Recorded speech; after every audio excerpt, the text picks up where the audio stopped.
আমি তেখেতক এটাই কথা ক'বলৈ আহিছোঁ আমাৰ গগৈ ডাঙৰীয়াক আমাৰ সভাপতি হিচাপে আমি তেখেতক এটা কথা ক'বলৈ আহিছিলোঁ আমাক অকণমান সময় দিয়ক আমি আমাৰ পিনৰ পৰা ক'বলৈ আহিছিলোঁ আমি গোটেই আজি ব্লক আহিছে মণ্ডল আহিছে সকলোবিলাক আজি বুথৰ পৰা আহি কিনে আমি এটাই কথা ক'বলৈ বিচাৰিছিলোঁ আমাক অকণমান সময় দিয়ক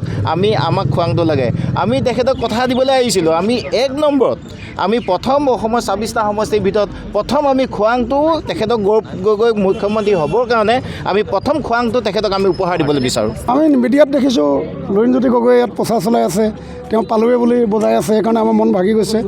আমি অনুৰোধ কৰিম যাতে আমি অফিচিয়েলি গম পোৱা নাই কিন্তু কেইটাৰ পৰা ৰৈ আছে আপোনালোকে আমি 7টা বজাৰ পৰা ৰৈ আছোঁ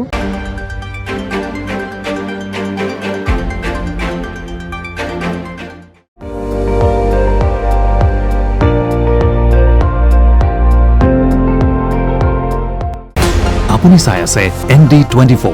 সৰ্বশ্ৰেষ্ঠ নহয় সৰ্বোত্তমৰ দৌৰত